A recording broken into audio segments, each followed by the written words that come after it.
안녕하세요. 둥치 이탈리아의 다시 보고 싶은 영화 70번째 시작하겠습니다.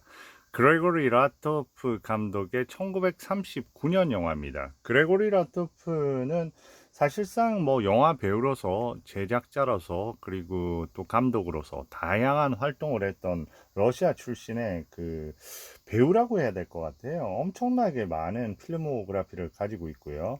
뭐 이브의 모든 것에서 제작자 막스부터 뭐 태양은 다시 떠오른다 헨리킹의 작품부터 뭐 프레민저의 엑소더스까지 엄청나게 다양한 작품에 출연을 하고요.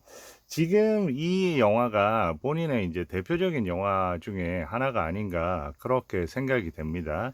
그런데 이제 그레고리 라토프는 이 영화에서 엄청나게 중요한 촬영 감독을 같이 작업으로 섭외를 했기 때문에 이 영화가 되게 평범하다고 생각할 수도 있지만 그 안에 저는 촬영이라든지 그 안에 여러 가지 부분에서 손색이 없는 수준급의 영화라고 또 한편으로 생각을 합니다.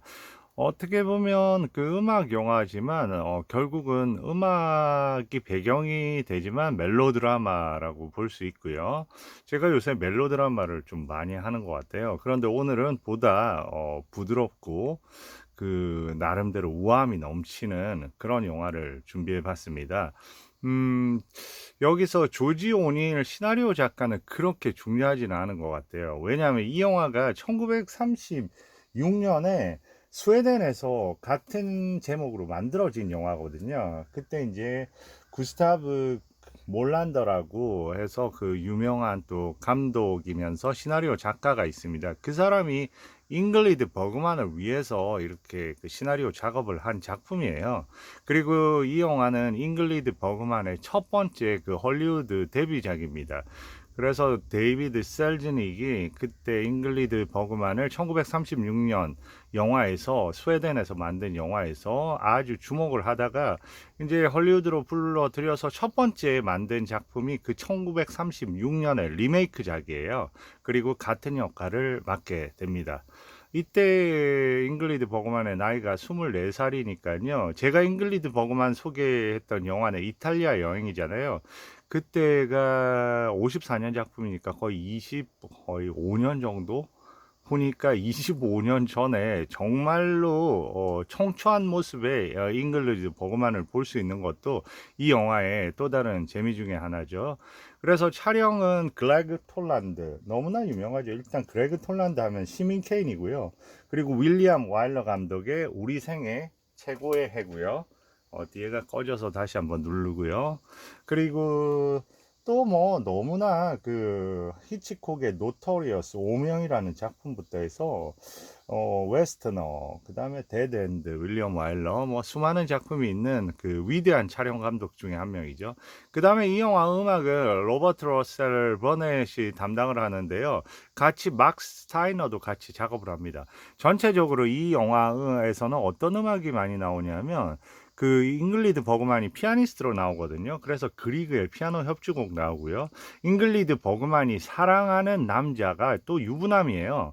유부남인데 그 유부남이 유명한 바이올리니스트입니다. 그 홀거 브렌트라고요. 그 역을 맡은 배우가 바로 레슬리 하워드입니다. 레슬리 하워드하고 이때 당시에 나이 차이가 거의 22살 정도 나요. 레슬리 하워드 46살, 그리고 잉글리드 버그만 22살. 좀 안 맞다고 할 수도 있지만은 그런 여러 가지 그 부분에서 저는 뭐 아주 그 적당한 배역의 선택이 아니었나 생각합니다. 이 레슬리 하워드는 어때요? 그 이런 영화 기억나세요? 이런 북 위 49도선. 저는 매번 이거 하면 뭐 북회기선 그런 어떤 영화하고 이 영화 에메릭 프레스버거하고 그 다음에 마이클 파월 영화입니다. 그리고 그 다음에 웬디 힐러 기억나세요? 나의 내가 가야 하는 곳은 뭐 어디인가 그 똑같이 이제 그 프레스버거하고 파월 작품 제가 보여드렸던 영화 있어요. 그 배우인데 그 여자 배우가 이제 그 레슬리 하워드하고 피그 말리온이라는 그 영화도 같이 출연합니다. 근데 레슬리 하워드 하면 대표적인 최고의 그 유명한 영화는 바람과 함께 사라지다죠. 거기서 애슐리 역할입니다. 근데 이 레슬리 하워드 이때가 46살인데 1로부터 4년 후에 사망합니다. 왜냐하면 43년에 이렇게 비행기 타고 가다가 그 독일군한테 그 격추당해 가지고요. 그 지상에서 쏜 거예요. 격추당해서 그 비행기에 있던 사람이 사망을 하거든요. 그때 안타깝게 사망을 하게 됩니다. 그리고 이제 여기서 홀거 브렌트라고 해서 유명한 바이올리니스트 역을 맡고 있고요. 그 다음에 에드나 베스트는 누구냐면 위어 부인과 유령 기억나세요? 그 영화에서 그 마르타라고 진 티어니하고 같이 사는 아주 충직한 하녀 역할인데 여기서는 이제 그 레슬리 하워드의 부인 역할인 거죠. 그래서 마지 브렌트 역할을 맡고 있고요. 그 다음에 존 할리데이 이 분은 여기서 보면 레슬리 하워드의 친구인 토마스 스탠버그 여기 아주 피아노 관련해서 이제 정통한 교수로 나오고요. 그 다음에 세실 캘러웨이 들어본 적 있는 것 같지 않으세요? 요 얼마 전에 영화입니다. 그 포스트맨은 배를 두 번 울린다 해서 진 라나 터너의 저는 요새 하도 진티언이 라나 터너 많이 하니까 라나 터너의 남편으로 나오는 그 닉 생각나시죠? 닉 스미스. 닉 스미스가 바로 그 죽임을 당하는 거죠. 자동차에서 떨어지는 거죠. 그 배역을 맡은 그 세실 캘러웨이가 여기서는 그 홀거 브렌트 주인공 바이올리니스트의 일종의 그 매니저 역할을 맡는다고 할까요? 그리고 여기 이제 홀거 브렌트의 딸이 있어요. 한 8살 여기선 나오는 딸인데 6살, 7살 뭐 그 정도 될 거예요. 근데 안마리 브렌트라고. 근데 이 역을 너무 잘 소화합니다. 안이 토드라고요. 너무 귀엽고 역할을 잘 수행하고 있습니다. 그래서 오늘의 영화는 소개해 드리겠습니다. 오래간만에 이런 스타일 영화를 하니까 좀 뭐 감회가 새롭네요. 잉글리시 버그만 레슬리 하워드의 인터메조라는 영화입니다. 인터메조는 주로 간주곡이라고 해서요. 뭐 중간에 들어가기도 하지만 뭐 요즘은 인터메조 하면 이제 많이 유명하죠. 특히나 그 김선욱 피아니스트 같은 경우에 예전에 보면 이제 그 앵콜곡으로 잘 사용했죠. 그리고 그 외에도 그래서 대표적으로 많이 그 인터메조 중에서 182의 그 2번인가? 저도 해서 그 번호가 따라라라라라라리라라라리라라라 따라라 그런 어떤 음악으로도 인터메조 하면 딱 보면 브람스의 인터메조 이렇게 생각하시는 분도 많을 것 같아요. 근데 여기에서 인터메조는 어떻게 보면 오페라 사이에 이렇게 간주곡의 어떤 느낌으로 이렇게 생각을 하시면 됩니다. 그래서 인터메조 곡이 흐르기도 하는데 여기서는 이제 그 여기에 주인공인 홀거 브렌트가 이제 작곡한 그 앨범에서 나오는 그런 어떤 음악으로 나오고요. 실질적으로 여기서 이제 중요한 음악으로서는 그 처음으로 이제 둘이 만나면서 같이 연주를 하게 되는 그리그의 피아노 협주곡 1번하고 그리고 맨 마지막에 좀 길게 이렇게 배경이 돼서 그 홀거 브렌트하고 아들하고 그 같이 얘기를 하는 장면이 있어요. 거기에서 이제 그 차이콥스키의 다만 외로움을 아는 자만 따리라라라라 따리라라라리라라리라라라라 따리라라 라리라 뭐 이렇게 하는 걸 라리라라 그런 어떤 음악이 이제 뒤에 제가 요새 음감이 떨어져 가지고요. 예, 그런 음악도 이제 나옵니다. 차이콥스키의 대표적인 그 성악곡 중에 하나죠. 그런 식으로 보시면 되고 저는 이제 조금 빨리빨리 이 영화는 생각보다 짧아요. 1시간 한 10분 정도니까 그래도 오늘은 많이 그렇게 안 해도 될 것 같습니다. 그러면 이제 영화로 들어가겠습니다. 결국은 유부남을 사랑하는 그런 젊은 피아니스트의 그 뭐라 그럴까 절절한 사랑 이야기 보실만 하실 거예요. 네. 그러면 영화 시작하겠습니다. 네, 그러니까 음악이 나오고 인터메조 A Love Story라고 나오고요. 에드나 베스트, 네, 그레그 톨란드, 네, 네, 처음에 이제 바이올린 연주를 하고요. 들어가는 거고요. 네, 레슬리 하워드입니다. New York has always been kind. 그래서 이제 뉴욕을 떠나서 어떻게 보면 이제 본인의 고향인 스웨덴으로 돌아가는 거예요. 네, 빨리 진행을 하겠습니다. 그리고 좀 전에 보셨죠? 약간 얼굴 동글동글한 남자. 그 남자가 바로 이제 그 세실 캘러웨이. 네, 여기서 나올 겁니다. 네, 여기는 이제 친구고요. 3명 나오죠? 스톡홀름으로 왔고요. Hello, Captain 그리고 Darling. Hello. 네, 각자 이제 저기는 피아노 교수이자 친구인 토마스 스탠버그고요. 그리고 여기는 이제 우리의 주인공인 홀거 브렌트의 가족입니다. 그리고 우리 그레타는 그 친한 친구인 스탠버그의 부인이고요. 네, 저렇게 해서 이제 집으로 들어가는 거죠. Hello. 네, 그리고 엠마는 하녀고요. I've been away. How are you, Angus? 네, 그리고 Yes, I already played outside in nature. 아주 똘똘해요. 그래서 앤마리 보고 앤마리가 요새 이제 베토벤, 모차르트 다 연주를 할 수 있다는 겁니다. 누가 가르쳐 줬니? 여기에 보면 호프만 부인이라고 정말 멋진 피아노 선생님이라고, 그러니까 일종의 가정 교사인 거죠. She's a very clever pianist. 아주 very clever 피아니스트라고 하죠. 그리고 아버지가 연주하는데 아버지 그거 잘못된 노트예요. 그러니까 이건 잘못된 노트가 아니고 불협화음이란다 하면서 이제 설명을 해주죠. 근데 이제 아버지 저는 무엇보다도 이 음반을 제일 좋아해요. Every evening. 그러면서 이제 가져가서 음반을 놓습니다.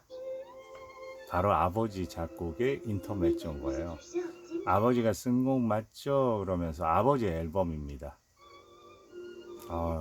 딸이 참 귀엽습니다. 네.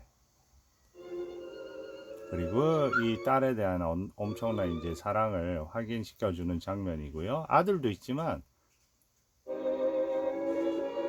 그런데 지금 이때 그 음악과 동시에 누가 들어옵니까? 천천히 검정색 외투를 입은 채 어떻게 보면 운명적으로 이제 들어오는 거죠.